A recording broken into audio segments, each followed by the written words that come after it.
What's going on, Turf Talk? We've got a special guest today. He has over 170,000 followers across all platforms. He's the co-founder of the AFC East Roundtable, and he's an NFL analyst at Bleacher Report and BetUS. What's going on, Dan Mitchell? What an intro, boys. I'll tell you what, I'm doing great. I'm getting to a point where this dead season is just killing me. It's about 15 days away. I'm not sure about y'all. I've never really been like a big basketball guy. I've never really been a hockey guy, surprisingly enough. I probably should get into the Sabres, but some of my friends tell me I shouldn't. Yeah, you shouldn't. And just for the sake of my own mental health. But, dude, I am waiting for football to start. It's terrible. There's nothing going on. Yeah, it's bad. Yeah. I mean, my Twitter timeline right now on the Turf Talk Twitter, it's rough. They're scraps right now. It's funny because like you definitely need to grasp for straws like when it comes into this offseason, and it gets to a point where it feels almost bad because like you're definitely doing like some clickbait stuff. Like you're doing like, oh, like what if what's his name was on the Buffalo Bills roster, or what if this never happened for the Miami Dolphins? But it's coming, boys. The light is at the end of the tunnel. Yep, training camp it's pretty soon. So yeah. What made you become a Bills fan? Dude, I had no choice. I was born in South Buffalo, and then I grew up in Hamburg, New York. So when I was 14 years old, my dad decided that he didn't want to shovel driveways anymore. So he moved me and my family down to South Carolina. And now I currently reside in Florida. But I've never had a choice, man. Listen, I've been ride or die. I have pictures of when I was an infant in like a Bills onesie. I've been through all the damn pain. And I'm envious of Lando up here too, because how old are you, dude? 16. Okay, 16. So like for the vast majority of the time that I'm sure you've been really into the Buffalo Bills, like you've only known at least some sort of happiness. Yeah. I mean, obviously, so the playoff losses hurt like to a point. I only had a little bit of poverty. Yeah, man. Dude, my childhood was ruined by Tom Brady and the entire time. But it's funny because I still think about it back and back, and I'm like, you know what? Like, what hurt worse? Like us just being consistently mid, never making the playoffs, or getting into the playoffs, succeeding, but then ending the season with a massive heartbreak. Yeah. I didn't quite understand right between the two, but short answer to a long-winded answer, rather, is that, dude, I've had no choice, man. I've been through it with the Jim Kelly years. I was with it with that carousel of damn QBs that we had, and thank God we finally have a team that's at least competitive. Yeah, and especially this team now. Josh Allen has you guys really on a run every year. So where do you stack him up against Kelly? Is he your number one in the franchise? See, I'll tell you what, right? Here's the thing, and this is something that I have really married right as far as a narrative. I don't believe that like wins are a QB stat. So I typically look at overall performance as far as like what they end up bringing to the table. This is a controversial take, but I understand that Jim Kelly ended up leading the Bills to 4 straight Super Bowls. I get that. But as far as game-changing ability, as far as him being that dual threat guy, his clutch is absolutely through the roof. Might be a little too soon to say, but I have Josh Allen ranked above Jim Kelly right now as far as the best all-time quarterback in this organization. Yeah. It's like I flame for it all the time, but I'm standing on business. Isn't that what you have, Landon? I didn't watch Jim Kelly, so yeah, that is what I have. Yeah, I mean, don't get me wrong. I mean, I've heard about him, but like, I mean, surprisingly enough, man. I mean, I was like 3 or 4, like when he actually ended up leaving. So the Buffalo Bills. So really, all I saw was like Ryan Fitzpatrick, like just like a bunch of like random ass quarterbacks that went into it. So all I could remember was just the history books of what they accomplished back in the day. But yeah, dude, have to have Josh Allen. I just need him to go on ahead and actually somehow avoid the Kansas City Chiefs in the playoffs. I think that's what we got to do. You think you can beat the Chiefs though? I mean, in the regular season, for sure. I mean, we got him in the regular season, dude, but it just matters into the playoffs, right?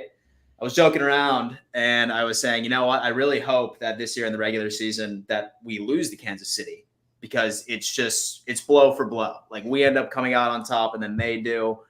unfortunately, it just always ends up being set up that when it's our turn to lose, it's during the playoffs.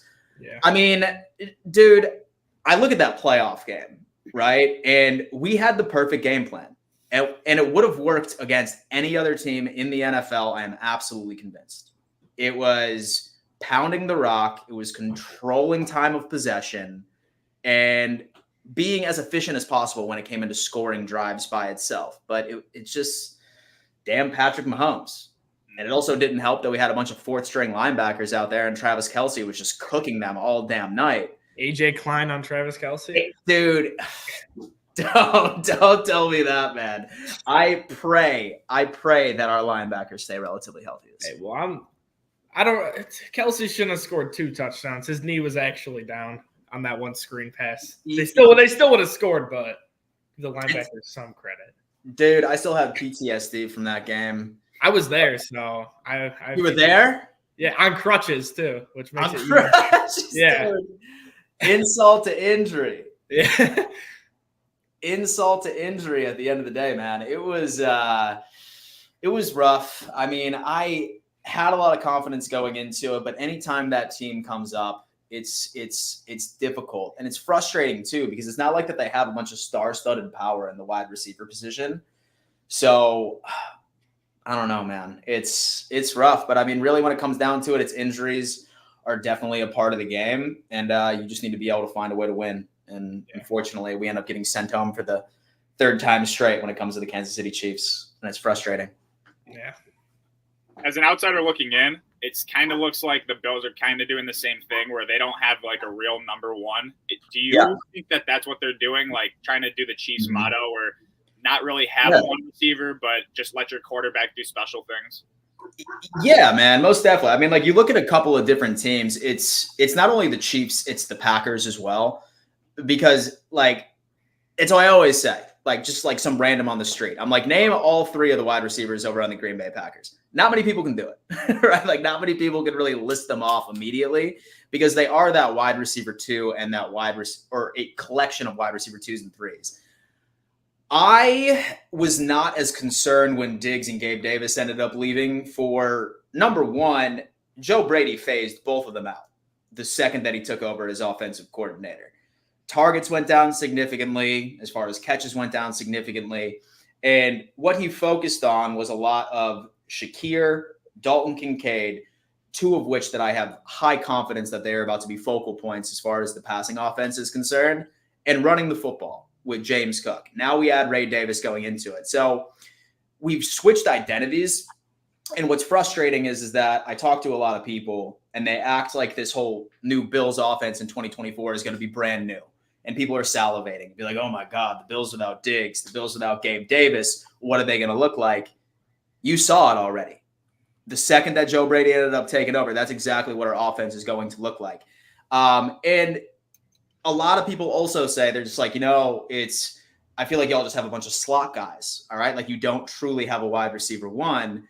And then I always like to remind people, I'm like, listen, like there's guys out there named Amon-Ra St. Brown, there's CeeDee Lamb, there's Cooper Kupp, who are predominantly slot guys. Like they take the majority of their snaps out of the slot and they would be considered your wide receiver number 1. Or maybe teams like the Kansas City Chiefs that have their quasi wide receiver 1 as Travis Kelce, who acts as a wide receiver 1 for them, although he plays tight end. So we have all of the pieces. And I think it's not necessarily looking at it as in who is your wide receiver 1, but who is going to be your first target? Who is going to be the first person that Josh Allen looks for? And I think that that's a great opportunity for us because now these teams aren't going to know what receiver we're going to make the focal point going into each and every single game. So, like, I'm not as concerned about our wide receiver situation as a lot of people are. And Kincaid was a freak draft pick for you guys. I wanted him to go to the Fins, but dude. Yeah. Dude, I love him. And I mean, I'm not sure what Lando thinks on this either, but it's anytime there's a rookie in Buffalo, you're not going to see this man go off until at least halfway through the season. Yeah. Don McDermott and this coaching staff, like they love babying. Yeah, like they love babying these rookies, and they're not going to go out there and get significant snaps. And you look at Dalton Kincaid, And once he ended up getting started and he became a like number 1 or number 2 or number 3 look for Josh Allen consistently, based off of his average yards per reception, as far as his receptions, as far as his drop rate, he would have been right on pace with Sam Laporta for the Detroit Lions. So I have him finishing at absolute basement level as a top 5 tight end this year in several categories. I'm high on the dude. Yeah, with Dalton Kincaid, and like when we drafted him, it was a pick I had to warm up to, which it was the same with Keon this year. That's usually what I have to do. Like, because all right, I'm trying to find it in my notes, but I wrote down so many people that like the list just goes on of people I wanted. Oh yeah. Yeah, Cole Bishop's actually up there at number 1. So. Oh, he was your number 1 target you wanted. Yeah, well, I know I want him in the second round, but yeah. So were you an AD Mitchell guy or were I was what? an AD Mitchell guy. Yeah. We did a stream on the draft. We were live streaming, and I thought he was gonna go in the first. I was freaking out because like he dropped, man, hard. I thought the Chiefs were gonna take him. And I'll tell you why. Like, I mean, I heard first off, like a few things or whatnot. Like he'd stop on his routes. Like, didn't really show a lot of effort when it came into games. I guess he's a diabetic and stuff like that. Like, he would forget to take his insulin. And I'm like, dude, like, how would you forget to take your insulin before a game, like going into it? But what I wanted, like, I was high on Brian Thomas Jr. And I mean, if you want to talk about me sweating when I just kept on seeing him like fall, and then Jacksonville ended up taking him after we had already traded down, I was just like, I wanted Brian Thomas Jr. more than anything. Next up was Ladd McConkey, and then with Keon Coleman, I had to warm up to it a bit, but we'll see. He's the man in Buffalo. Wait, what's that? Keon's the man in Buffalo. I mean, it seems like everyone loves him. Dude, listen, they love him. As far as his personality, he's getting so much media attention from all the rookies that came through with it. I'm hoping he's good, dude. Yeah. I am really, really hoping that he's good. I feel like a lot of people are obsessed about his 40 time, but like you have to look at it. Like 40 times don't always translate out on the field. Like what you have to look at is game speed. It's particularly right within the combine when they ended up running that drill. It was the gauntlet, I want to say. He like had the fastest speed in, I believe it was like 2 years or something along those lines. And one of the biggest issues with the Bills last year was drops. And this dude does not have that issue whatsoever. When he was at Florida State, when Jordan Travis said, hey, he was a QB's best friend because he wasn't necessarily that pinpoint accuracy kind of guy. And he put him in difficult situations where he had to go up and get it. So if this dude can go out there and just be like, hey, like he's a red zone threat for us, number one. And if we're in a 3rd and 15 sort of situation, if Josh Allen truly needs to go up and throw a 50-50 ball, we know this guy has the physicality to come up with it. I'm not so much obsessed with speed or anything when it comes down into it. Yeah, I think it's been the past. There's a lot of drafts that I need to warm up to the pick because I always had like all these guys I want. Like this year, it was Brian Thomas Jr. Cooper DeJean was up there because if he was available, because when I wanted to like move him back to safety, I was okay with that if he was available at the deep receiver class. Adonai Mitchell. Keon was never really on my list. Troy Franklin was up there too. Never really that guy though. Yeah, man. I mean, a lot of these guys dropped, especially Troy Franklin. Yeah. Same thing with AD Mitchell and stuff along those lines. I loved Ladd McConkey. So, I wanted him too, yeah. Yeah, dude. I was pounding the table for Ladd McConkey and stuff. Fast as hell, same exact size as Stephon Diggs. He could play slot. He could play X. Yeah. The whole damn thing. But you know what? Doesn't matter because I really, really like our onslaught of weapons. I do. I think that it's a perfect combination of different talents that I think are really going to fit well together. I think it fits the team better than what we had last year. Absolutely. That way, like, we're not having something or having a personality on this roster that you know is going to cause a stir if he doesn't get his targets. Yeah. my biggest thing. I mean, if you think that it can work in Green Bay, and as much as I have all the respect in the world for Jordan Love, and people are trying to say, oh, dude, look at Buffalo's wide receivers. I'm just like, well, I mean, if Love can do it with a bunch of wide receiver threes, what is making you think that Josh Allen is not going to be able to do that? Let's be realistic. Where do you see the Buffalo Bills improve the most this season, and where do you think they kind of dropped off positionally? Oh, man. Okay. Pass rush is always a concern for me because I always think that it can be better. Von Miller is a huge question for us, right? I'm not anticipating him to come back and look like he did pre-injury. But what I would love to see from him is 5 to 6 sacks, consistent pressure, and actually make offensive line coaches have to prep for the guy. That is going to be huge based off of it. If not, say that we even get a whiff of, okay, we're going to see the same Von Miller that we did last year. Go out and get Yannick Ngakoue, or out and get one of these like pass rushers that can really end up getting it going, because that's going to be a big thing.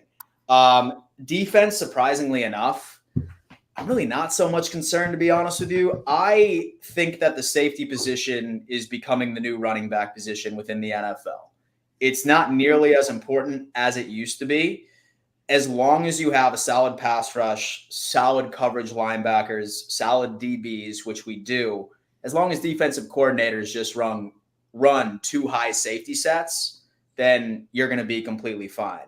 I always tell people, I'm like, listen, like, let's talk about some of the elite defenses out there. And I mentioned the Jets, or I mentioned the San Francisco 49ers. I'm like, if you were to try to convince me why that defense was so elite, name their 5 best players on that defense. 9 times out of 10, a safety is not in those top 5 names. It's always a pass rusher. It's it's the DBs that line up on the perimeter and stuff along those lines. So safety so much. I'm excited about Cole Bishop. He's going to be a guy that's going to stack up in the box. I saw somebody with a take saying that Cole Bishop is actually going to have more QB hits than Von Miller this year, which would be absolutely insane. But I suppose I wouldn't even be too surprised about it. So I'd probably say pass rush and then safety. But like I said, I think that we can scheme our way out of it. Improvement, run game. Ray Davis is so integral to this team, dude. He is so integral to this team. He is a running back that I feel we haven't had that skill set since the Fred Jackson days. A dude that can literally be a north to south runner. He can run in between the tackles. He's strong as hell. Yards after contact is going to be 0 issue for the dude. This is the perfect complement. Look for the Bills to be a predominant run-first team, and look for the whole tush pushes of Josh Allen when it comes into the goal line significantly less than last year. It's going to be a Ray Davis show when it comes to situations like that. He's got great hands too. He's a really good receiving back. Yeah. How do you feel about Frank Gore Jr.? Dude, listen, man. Listen, I'm rooting for the guy. Like it's hard for me to buy into the whole hype. Like, oh, like what's his name? He is the son of this like NFL player. He's obviously going to make this team. I don't know enough about the guy. I mean, I've seen some highlights and stuff like that. It's tough for us to find film on college football because they're so stingy with it as far as the NCAA. I'm going to have to see how it pans out in training camp. I do know that the Buffalo Bills love Ty Johnson. They love the dude. So I think it's going to be very difficult for Frank Gore Jr. to make this team, especially with Reggie Gilliam, who is normally listed as a running back, but he's like a hybrid fullback / tight end. So I would love for it. And so he's a bit undersized, like even compared to his father. So we'll see. But listen, I am always down for a feel-good story. Speaking of this, actually. Hey, oh, no. Oh, no. Yeah. What worries you most about the Jets, and what worries you most about the Fins? Man. What's up, Lowski?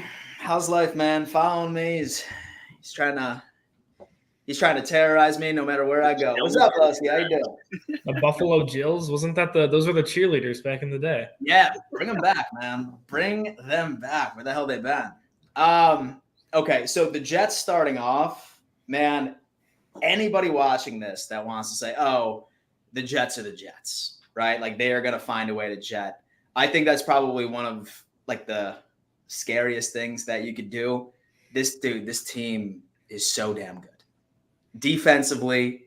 And then now you have Aaron Rodgers behind center. And even if Aaron Rodgers were to go down, right? The New York Jets, they would have only lost 3 games if they were to put up the league average amount of points last year. That is how dominant that their defense is. All they needed was average quarterback play going into it. Zach Wilson obviously could not deliver. Now you have Tyrod Taylor on the team, who, in my opinion, he's a little too granola for me. I think that he plays it way too safe when it comes into it. So, with that being said, man, this Jets team is going to make the playoffs this year. I can guarantee you that. It doesn't matter if Rodgers plays half of the season, 3/4 of the season, a full season right into the playoffs. This team just needs average QB play. Yeah. That is absolute basement level. Mike Williams is going to be healthy by week 4. Garrett Wilson has been somehow putting up 1,000 yards with a carousel of bums as QBs for the past couple of years. And yeah, it's the Jets, man. It's a good team. It's going to be a really good team. But I will say I did like how Joe Brady did attack their defense. So when it came down into it, like there's a massive difference in how Dorsey ran it and then also how Joe Brady did. I think if the Bills really want to take advantage of any Jets matchup, we just need to do the exact same thing that we did during that second. Just go on ahead and just run the damn ball, short passes, and with Josh Allen, of course, just go on ahead and just try and limit the turnovers if you can. Dolphins, man, it's that speed, bro. It's that speed. I feel like y'all are obsessed with speed all over that damn field by itself.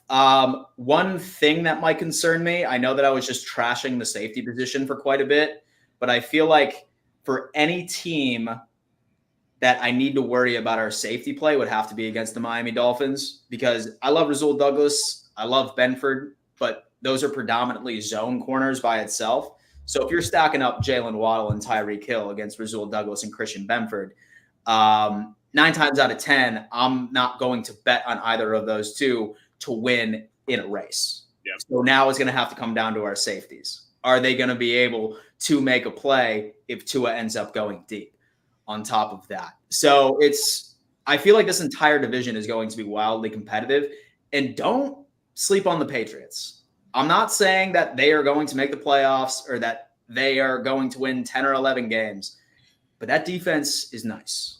It is very, very nice, and they are going to be a very annoying team. They find a way. Patriots. They find a way. They do, man. They do.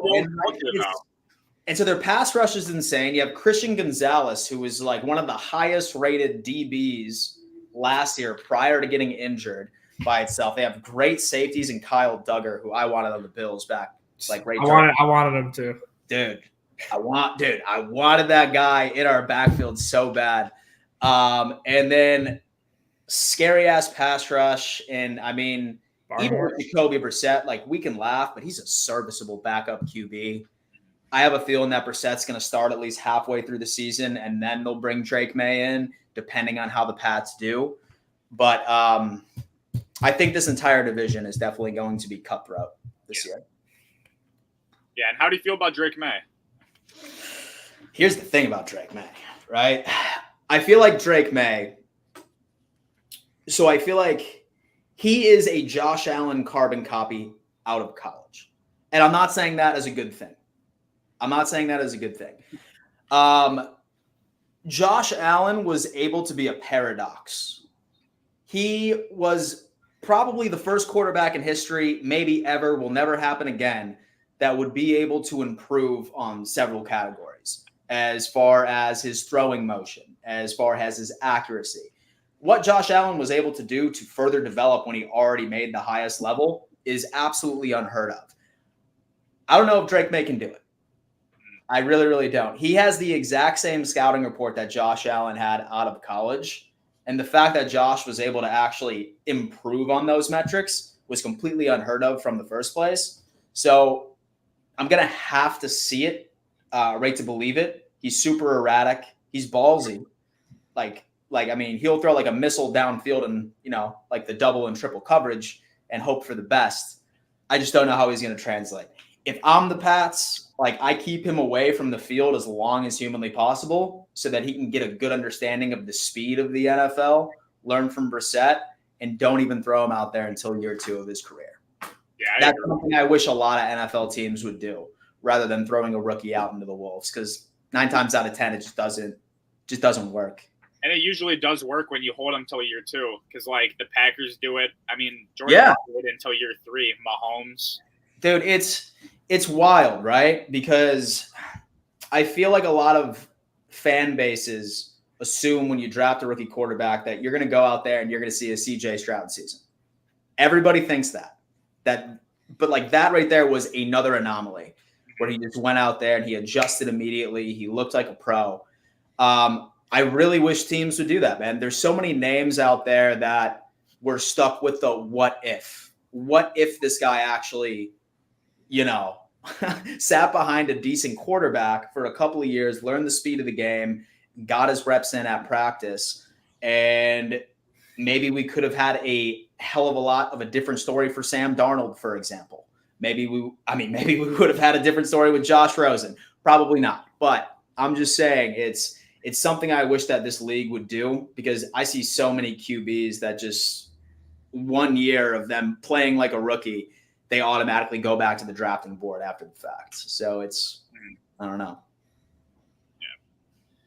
I have a fun one. I want to know your answer to this one. What's going to happen first? Does Josh Allen win MVP? Does he win a Super Bowl? Or does he beat the Chiefs in the postseason? Oh. What happens first? Yeah.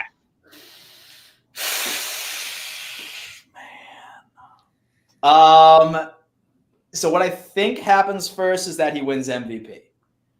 And I did joke around about this, man. I am really hoping that somehow, and a lot of people might be like, oh, Dan, you're scared of the Chiefs. Absolutely. They've broken my heart three times in the postseason.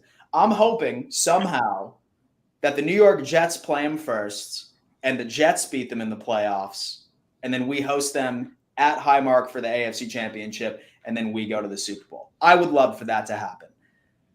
I'm not going to predict that we beat the Chiefs in the postseason until we do it. But I do have MVP for Josh Allen this year. His numbers were up there, dude. Yeah. His numbers were absolutely up there last year. He had the most touchdowns in the entire league by itself, had over 1,200 more passing yards than Lamar Jackson going into it, was right there in overall rushing statistics. I think that if Josh Allen puts up even a similar season to what he did last year, with the narrative attached to him that he has no wide receivers and he can still do that, he's going to be a shoo-in for MVP. Yeah. And say that does happen. The Jets knock off the Chiefs. You guys beat them. Thank you. Super Bowl. What's your biggest threat in the NFC? Man. I do like the NFC, man. Listen, I could be boring and I could say the Lions, but one team that no one's talking about that I actually have doing very well this year, one team that I actually have going to the Super Bowl is the Los Angeles Rams. The LA Rams. I do have the Rams. 2 months ago, I predicted them to the Super Bowl. Dude, I got the Rams going to the Super Bowl this year, man. Matthew Stafford's coming back. Yeah. I mean, so he looked very well. So you have a Puka Nacua year 2. You have Cooper Kupp, hopefully healthy. Great run game that nobody talks about. They invested heavily in their offensive line. This team might lead the NFC in points per game. It's gonna be wild over in LA. So I say the Rams, the Lions, and then of course the Niners will probably end up putting up something. And then I'm trying to think of any other team that might be pretty solid. Green Bay. Green Bay. Yep.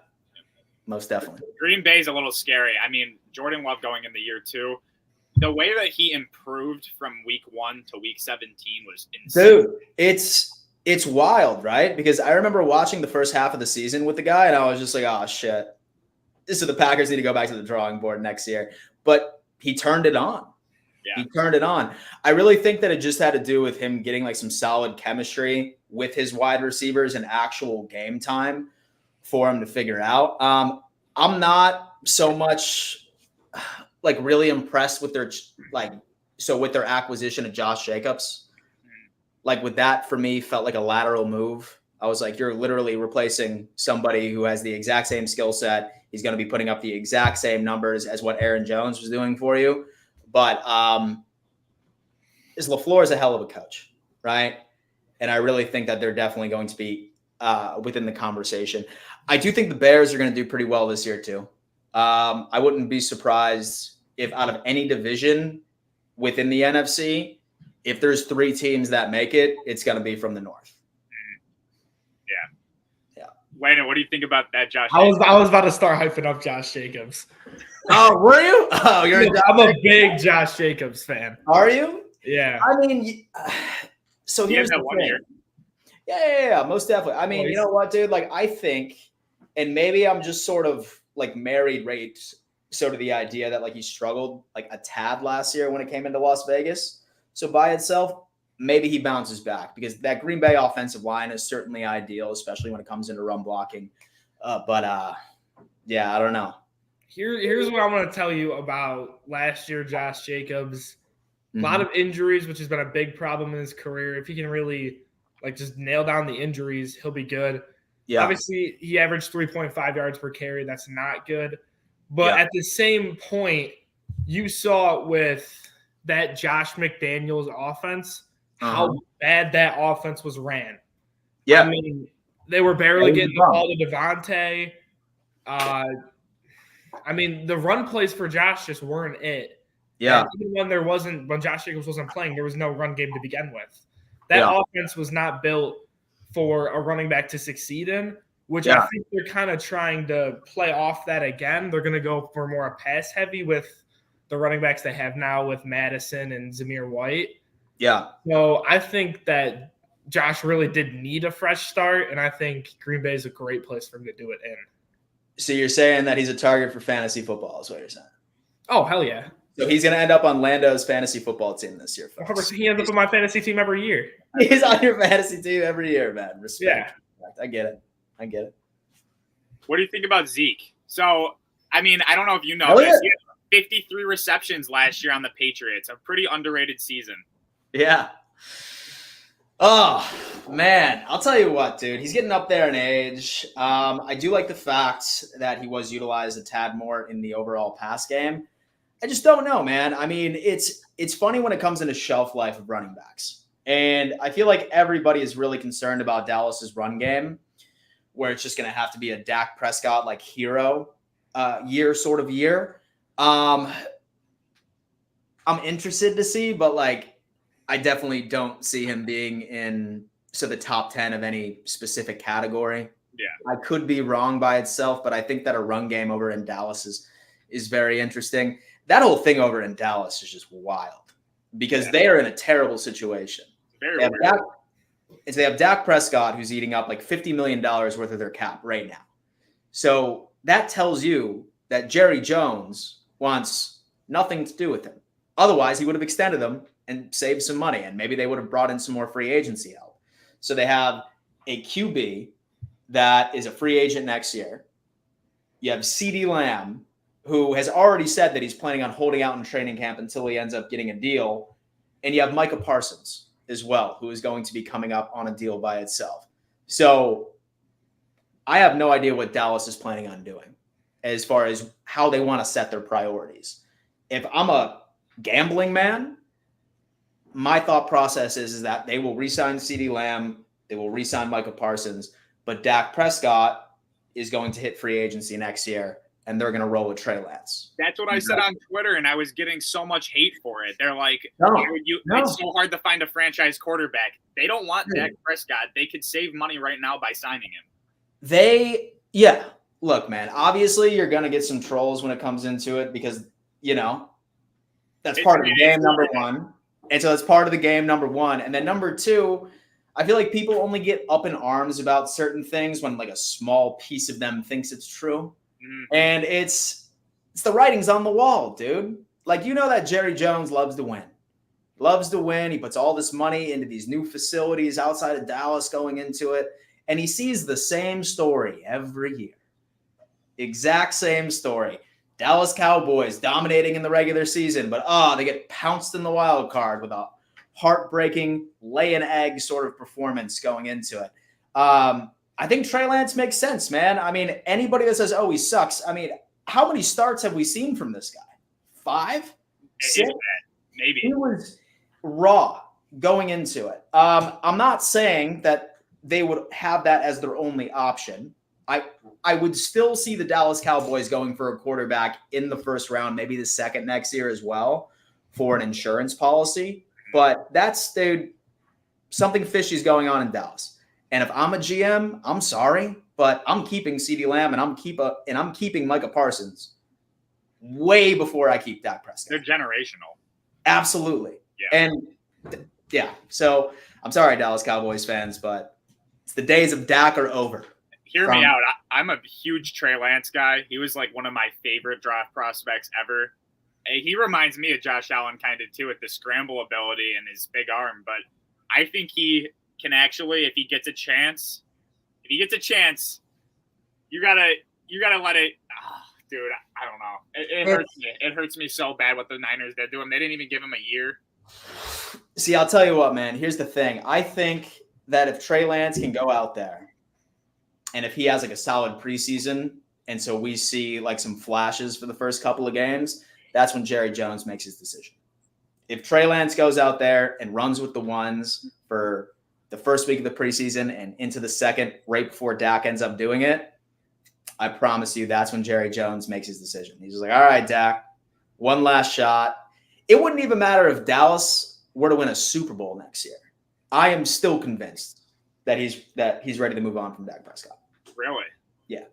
Wow. Yeah.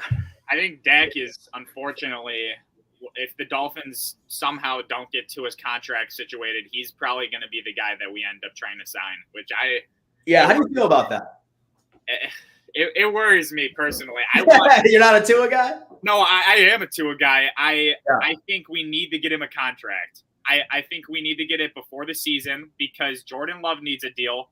Dak Prescott will get a deal soon. I mean, we're seeing all these, like, I'm not going to say mid quarterbacks, but I mean, Jared Goff and Trevor Lawrence are breaking records with their contracts. Yeah.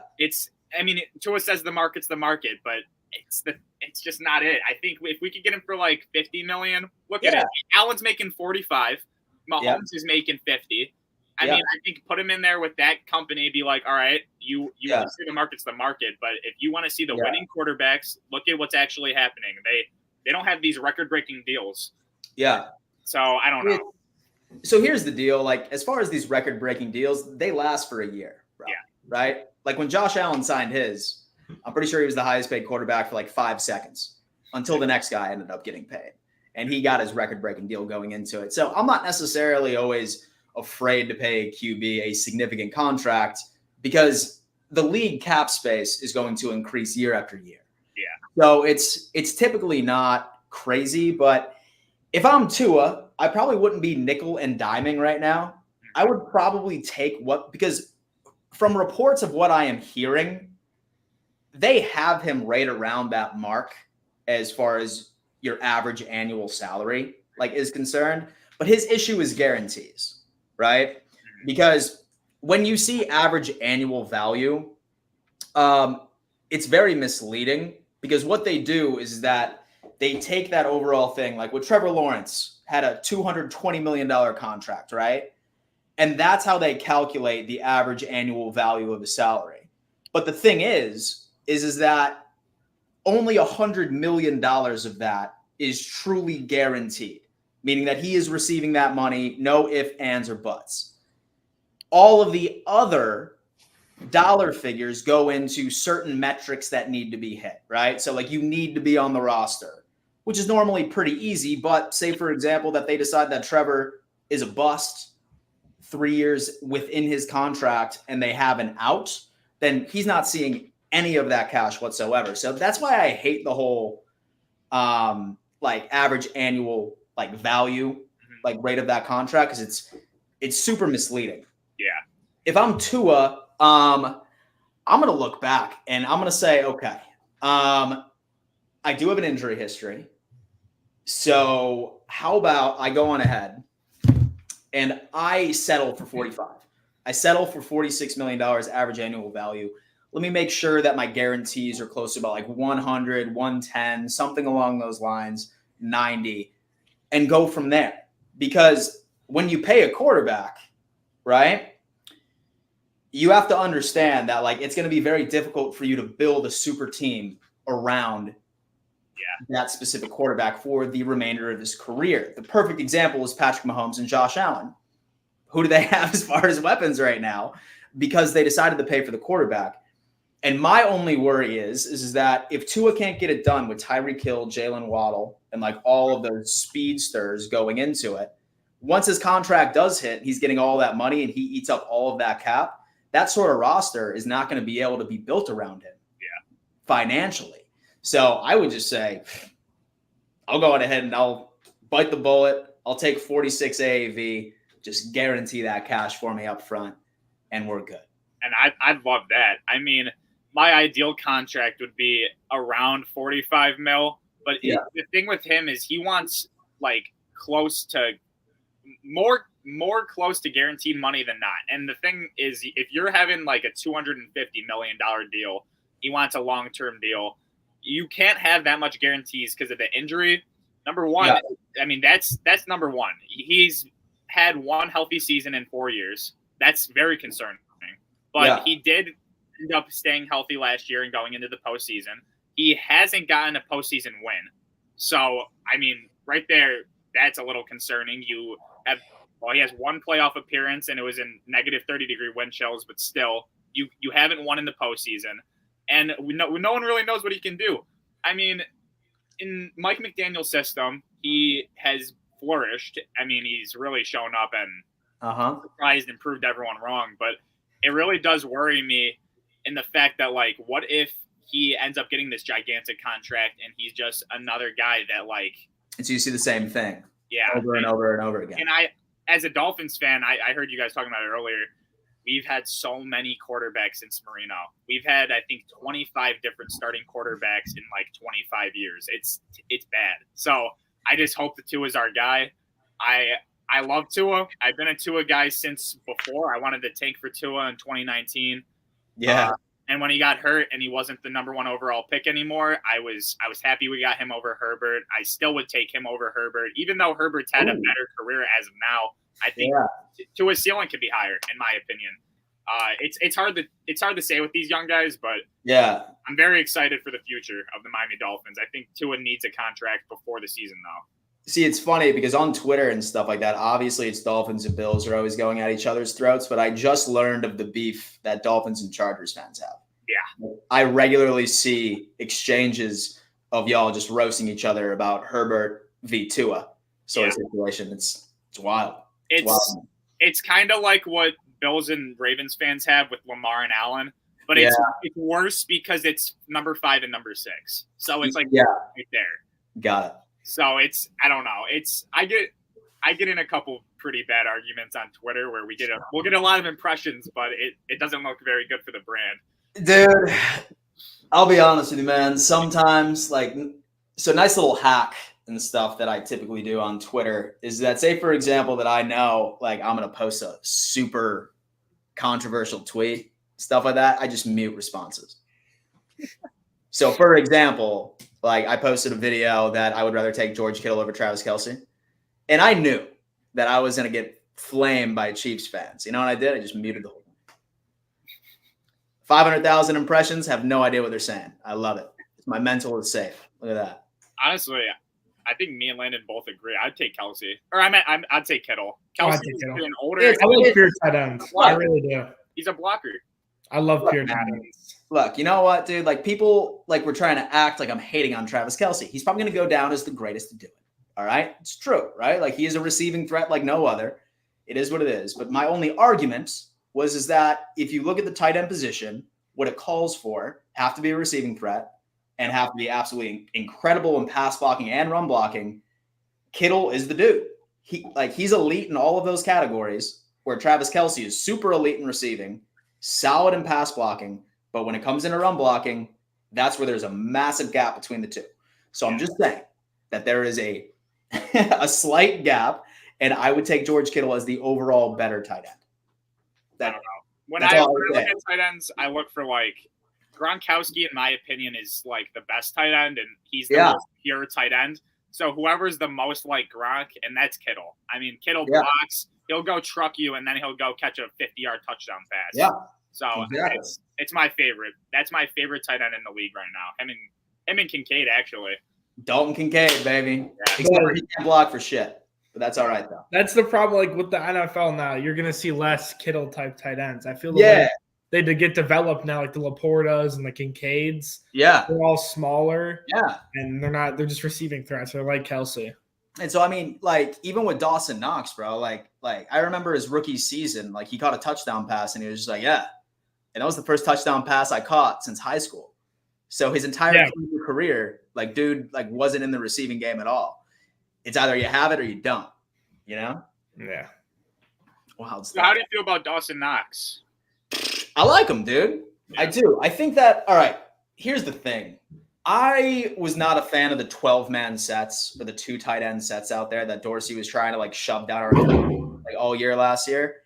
I thought that our offense operated way more efficiently when we were 11-man personnel, just one tight end out there. It was faster, it was good, and it definitely translated into success. But I like having Dawson Knox out there for a variety of reasons. Number one, he is a significantly better blocker than Dalton Kincaid, significantly better. My concern is that I don't like 12-man personnel. It doesn't work for our team. And if we run with 11, is that going to be a tell, right? Because why else would we have Dawson Knox out there if his predominant skill set is blocking? It's going to be an absolute tell when we're going to be running the football or something along those lines. I'm sure we can get creative and make it a distraction and mess with defensive coordinators for a little while, but I do, man. I do. I mean, we ended up extending him for a little while. I do think that Kincaid is going to be the future. I don't think that Dawson Knox is going to retire a Buffalo Bill, but for now, still think that he's going to be a threat. Still think that he'll haul in about 5 or 6 touchdowns, might be able to be a guy, but he's going to be our blocking guy this year. I like how we ran it in the playoffs, how they were both getting the ball. Yeah. In the Steelers game, they both got the ball and they both got a touchdown. So I don't like it. I agree with you. The 12 personnel sucks. It doesn't work, man. I hate it. I really do. I like if we have one in, and then you could just use both of them, but they don't both have to be on the field at the same time. I agree. Sub them out, play one in. Dawson's going to be a really good red zone threat for us. Yeah, and absolutely. Just don't. Him and Keon Coleman, hopefully. Yeah, just don't like push him out of the offense. Make sure he stays involved. That's the last thing we need is to push out Knox, honestly. We see King Lowski in here just trolling me in the chat. He said, name your number 1 wide receiver, Dan Mitchell. Dalton Kincaid, my friend. That's who it is. And then Shakir, Curtis Samuel, bro. Bro, listen. Wait until it turns out that we don't have 3 wide receiver 3s. We have 3 wide receiver number 1s. I'm surprisingly high on Curtis Samuel as well. Yeah. With Joe Brady in Carolina, he was elite. Yeah, dude, listen, I'm not going to disrespect him and say that he's the Dollar Tree version of Deebo Samuel, right? But what I am going to say is that as far as skill set, like, he has it all. Like, he lines up in the backfield. He lines up as X, as Y, as Z. He can do it all. Super fast. Has some of the best separation in the league. He just had, who is his best quarterback that he's ever played with? Was it Cam Newton his first year? And then next best was Teddy Bridgewater, who I'm pretty sure he only had 3 games with. And then 3 other quarterbacks that same season where he ended up having 800 and 900 yards, his best season of his career. I don't know, man. I mean, hell, just keep sleeping on the wide receivers because trust me, I promise you that we're going to be causing nightmares with the run game and our tight end play. Yeah, Curtis Samuel was Deebo Samuel before Deebo Samuel was Deebo. Exactly. At Ohio State, Curtis Samuel was Deebo Samuel. So he stays healthier too. Yeah. He stays healthier too. So that's something to consider, man. Yeah, and Shakir really came into his own later in the season. I mean, dude, he hauled in all but 4 of his targets. He had 0 drops last year. And I mean, dude, like I said again, there's so many teams out there that have a slot receiver as their wide receiver number 1. CeeDee Lamb, Amon-Ra St. Brown, you have Cooper Kupp, variety of others that are wide receiver number 1. You don't need a wide receiver on the perimeter for you to say, oh my God, we have a wide receiver number 1. It's all about who's the most efficient. All right, this is going to be our last one. I saved it for last. Who do you think the Bills resemble the most in the NFL? What do you mean, as far as another team? As far as their offense currently, their new offense with Joe Brady. Oh, what would I compare them to? Yeah. I'd probably say the Green Bay Packers. Yeah, I like that. They have a couple really good receivers that aren't technically ones. I mean, I think Christian Watson is, but Jaden Reed is a solid wide receiver 2, wide receiver 3, and he's really underrated. Absolutely, man. I mean, I would say that, and I'm really trying to think of what else. I mean, dude, even Pittsburgh Steelers-esque too, except for we have a way better passer. But I'd probably say with Green Bay is probably going to be the closest example of how we're going to be running things going into it. And I mean, dude, if Kansas City can do it, if Green Bay can do it, we have the quarterback, man, right? We have the most important position to get right at the end of the day. So there's a lot of teams that have all these nice bells and whistles around their QB. But at the end of the day, man, I'm sorry. I'll say it. I think Josh Allen's the second best quarterback in this league, and it's not close. It's not close whatsoever. So as long as we have him on this squad, we always have a chance. I could care less if all 3 of us were the Buffalo Bills wide receivers. We'd have a shot. Yeah. No, Josh Allen's ridiculous. It sucks for me, at least, that we went from Brady to Allen. He kind of passed the baton off to him just to take the division. But hopefully we change some things this year. I don't know. I'm not sure if you watch TD Finn's talk, but for the sake of my mental health, I hope that's not the case. I watched a little TD. I just like to hear him yap about stuff. It's funny. Oh man, listen. He knows to get people mad. If you have not watched his live game reactions when something bad happens with the Dolphins, watch them. Yeah. Rest in peace right to his computer chair, bro. That thing takes so much abuse. And so I think he needs to invest in one of those punching bags that has the dude actually. Oh yeah. Yeah. Where he can just start hauling on the face or something like that. His freakouts go viral regularly. Oh yeah. And his numbers would double if he had that. That's what I'm talking about, dude. Holy shit. Thanks for coming on. This was great. Dude, man, I appreciate y'all. Anytime. Let me know maybe during the season or something like that. Bills versus Dolphins preview. Yeah. Shoot the shit a little bit. More than happy to do so. Yeah, for sure. Everyone, if you're new to the channel, Turf Talk, we do it regularly. Thank you, Dan Mitchell. Make sure to subscribe, and I'm Richard Donahue, and my co-host, Len Kusiak. We're signing out. Thank you. Everyone go subscribe to Dan Mitchell. Peace.